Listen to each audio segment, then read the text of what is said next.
कल्पना कीजिए उस समय की जब हमारी आज की दुनिया बिल्कुल अलग थी। न शहर थे, न पक्के घर, न भाषा और न ही आग का कोई इस्तेमाल। लाखों वर्ष पहले हमारे पूर्वज एक पूरी तरह से अलग और चुनौतीपूर्ण दुनिया में रहते थे। इस वीडियो में हम उस रोमांचक यात्रा पर निकलेंगे जहां जानेंगे कि मानव का विकास कैसे हुआ और सबसे पहली बार मानव प्रजाति की उत्पत्ति अफ्रीका महाद्वीप में क्यों और कैसे हुई। यह कहानी केवल कल्पना नहीं है बल्कि उन ठोस प्रमाणों पर आधारित है जिन्हें पुरातत्ववेत्ताओं और वैज्ञानिकों ने वर्षों की मेहनत से खोजा है। वैज्ञानिकों ने मानव विकास को समझने के लिए प्राचीन मानवों की हड्डियों, उनके अवशेषों और उनके बनाए हुए औजारों का गहराई से अध्ययन किया। उन्होंने यह जानने की कोशिश की कि हमारे पूर्वज कैसे दिखते थे, वे कैसे चलते थे और उनका जीवन कैसा था। इस वीडियो में हम यह भी जानेंगे कि वे कहाँ रहते थे, अपना भोजन कैसे जुटाते थे और भाषा व आग का उपयोग कब और कैसे करना शुरू किया। साथ ही हम आज भी मौजूद उन जनजातियों के जीवन से क्या सीख सकते हैं जो प्रकृति के साथ जुड़कर जी रहे हैं। तो चलिए इस अनोखे सफर पर निकलते हैं और मानवता के रहस्यों को समझते हैं।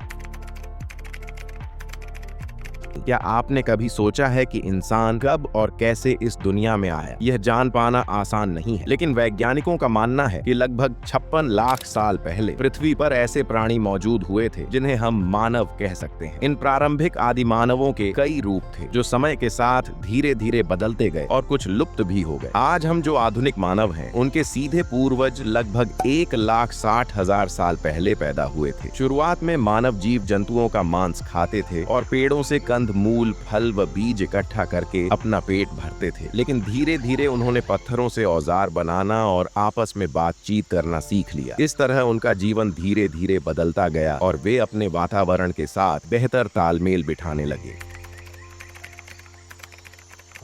भोजन जुटाने का तरीका जैसे जैसे समय बीता, मानव ने भोजन जुटाने के और भी नए तरीके खोजे। न केवल शिकार करना बल्कि आसपास से खाने की चीजें इकट्ठा करना भी उनकी आदत बन गई। आज भी दुनिया के कई हिस्सों में ऐसे शिकारी संग्रहकर्ता समाज मौजूद हैं जो अपनी जीविका के लिए शिकार और प्राकृतिक संसाधनों पर निर्भर हैं। पुरातत्व विशेषज्ञ मानते हैं कि इन समाजों का अध्ययन करके हम अपने आदि मानव पूर्वजों के जीवन के बारे में और गहरी समझ पा सकते हैं। हमें अपने पूर्वजों के बारे में जानकारी उनके जीवाश्मों, पत्थर के औजारों और गुफाओं की दीवारों पर बने चित्रों से मिलती है। ये सब हमें मानव विकास की एक जादुई कहानी सुनाते हैं जो लाखों सालों से चली आ रही है।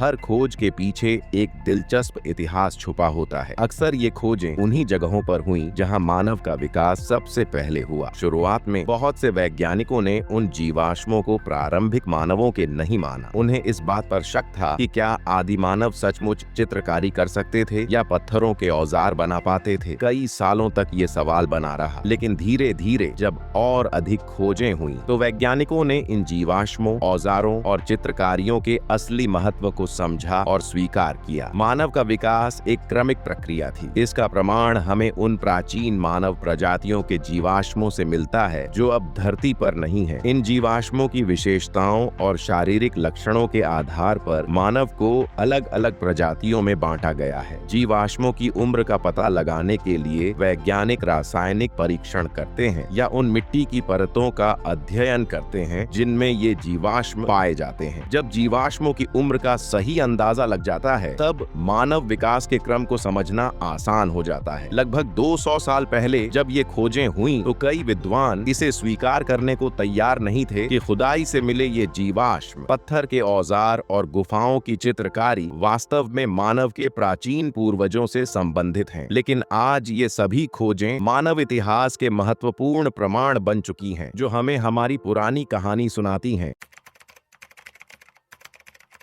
आधुनिक मानव के पूर्वज मानव के विकास की कहानी लगभग 360 से 240 लाख वर्ष पहले शुरू होती है। उस समय एशिया और अफ्रीका में स्तनधारी जीवों की एक विशेष श्रेणी जिसे प्राइमेट्स कहा जाता है विकसित हो रही थी। लगभग 240 लाख वर्ष पहले इस प्राइमेट्स समूह में एक नया उपसमूह पैदा हुआ जिसे होमिनॉइड कहा गया। इस समूह में वानर, एप शामिल थे। करीब 56 लाख साल पहले हमें होमिनेड, होमो प्राणियों के अस्तित्व के प्रमाण मिलते हैं। होमिनॉइड होमिनॉइड का ही एक हिस्सा थे, जिनमें कई समानताएं थीं, लेकिन कुछ बड़े अंतर भी थे। होमिनॉइड के मस्तिष्क छोटे होते थे और वे 4 पैरों पर चलते थे। उनके शरीर का अगला हिस्सा लचीला था, जिससे वे शाखाओं पर आसानी से चढ़ सकते थे। इसके विपरीत होमिनिड 2 पैरों पर सीधे खड़े हो सकते थे और उनके हाथ इतने कुशल थे कि वे औजार बना सकते थे और उनका इस्तेमाल भी कर सकते थे। इन प्रमाणों से यह साफ होता है कि होमिनिड का उद्भव अफ्रीका में ही हुआ था। पहला प्रमाण यह है कि अफ्रीकी वानरों एप्स के समूह होमिनॉइड से होमिनिड का गहरा संबंध था। दूसरा महत्वपूर्ण प्रमाण है कि सबसे पुराने जीवाश्म जो ऑस्ट्रालोपिथेकस वंश से संबंधित हैं, पूर्वी अफ्रीका में पाए गए हैं और उनकी उम्र लगभग 56 लाख वर्ष पुरानी है। वहीं अफ्रीका के बाहर पाए गए जीवाश्म 18 लाख वर्ष से ज्यादा पुराने नहीं हैं। होमिनिड होमिनॉइड परिवार के सदस्य थे, जिसमें मानव के सभी प्रारंभिक रूप शामिल थे। इस परिवार की खासियत थी बड़े मस्तिष्क, 2 पैरों पर सीधे खड़े होकर चलने की क्षमता और हाथों की ऐसी विशेष कुशलता जिससे वे औजार बना और इस्तेमाल कर सकते थे। होमिनॉइड को आगे कई शाखाओं में बांटा गया, जिन्हें जीनस कहा जाता है। इनमें ऑस्ट्रालोपिथेकस और होमो सबसे महत्वपूर्ण हैं। इन दोनों जीन्स के बीच खास अंतर उनके मस्तिष्क के आकार, जबड़े और दांतों में पाया जाता है। ऑस्ट्रालोपिथेकस का मस्तिष्क होमो की तुलना में छोटा था, जबड़े भारी और दांत बड़े थे। इन प्रजातियों के नाम लैटिन और यूनानी भाषाओं के शब्दों से बने हैं, जैसे ऑस्ट्रालोपिथेक्स शब्द लैटिन के ऑस्ट्राल दक्षिणी और यूनानी के पिथेक्स वानर से मिलकर बना है। इसका मतलब है कि उनके शरीर में वानरों के कुछ लक्षण अब भी मौजूद थे। वे होमो की तुलना में ज्यादा समय पेड़ों पर बिताते थे और सीधे खड़े होकर चलने में भी माहिर नहीं थे।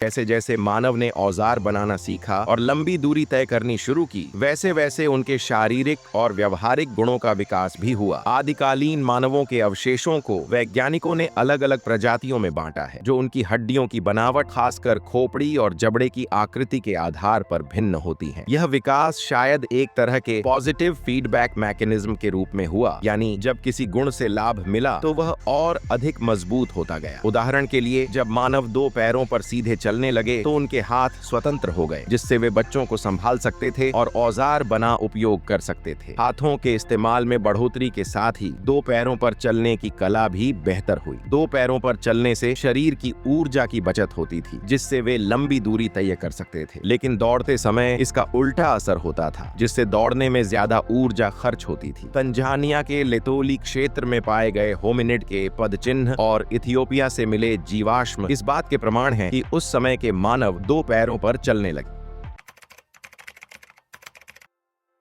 हिमयुग में मानव का क्रमिक विकास लगभग 25 लाख साल पहले हिमयुग की शुरुआत हुई थी। इस समय पृथ्वी का एक बड़ा हिस्सा बर्फ की चादर से ढक गया था, जिससे तापमान काफी कम हो गया। इस बदलाव के कारण पृथ्वी की जलवायु और वनस्पतियों में बड़े परिवर्तन हुए। तापमान और वर्षा की कमी से जंगल कम हो गए और घास के मैदानों का क्षेत्रफल बढ़ गया। हिमयुग के दौरान कई मानव प्रजातियां भोजन की कमी और ठंडे मौसम की वजह से विलुप्त होने के कगार पर पहुंच गईं। वहीं कुछ प्रजातियां अपने आप को बदलकर ऐसी परिस्थितियों के अनुसार ढालने में सफल रहीं, जिससे उनके जीवित रहने के अवसर बढ़ गए। इस बदलाव के परिणाम स्वरूप ऑस्ट्रालोपिथेक्स के वे प्रारंभिक रूप जो जंगलों में रहते थे, धीरे धीरे समाप्त हो गए और उनकी जगह ऐसी दूसरी प्रजातियां आ गईं, जो सूखे और ठंडे माहौल में भी आसानी से रह सकती थी। इस समूह में सबसे पुराने मानव प्रतिनिधि शामिल थे, जिन्हें होमो कहा जाता है। होमो एक लैटिन शब्द है जिसका मतलब इंसान या आदमी होता है, जिसमें पुरुष और स्त्री दोनों शामिल हैं। वैज्ञानिकों ने होमो को कई प्रजातियों में बांटा है, जिनके नाम उनके विशेष गुणों के आधार पर रखे गए हैं, जैसे होमो हैबिलिस यानी वह मानव जो पत्थर के औजार बना सकता था, होमो इरेक्टस यानी वह मानव जो सीधे खड़ा होकर 2 पैरों पर चलता था, और होमो सेपियंस यानी बुद्धिमान मानव। कुछ जीवाश्मों का नाम उन स्थानों के आधार पर रखा गया है जहां वे पहली बार मिले थे। उदाहरण के लिए, जर्मनी के शहर हाइडेलबर्ग में मिले जीवाश्मों को होमो हाइडेलबर्गेंसिस कहा गया, जबकि निएंडर घाटी से प्राप्त जीवाश्मों को होमो निएंडरथालेंसिस में वर्गीकृत किया गया।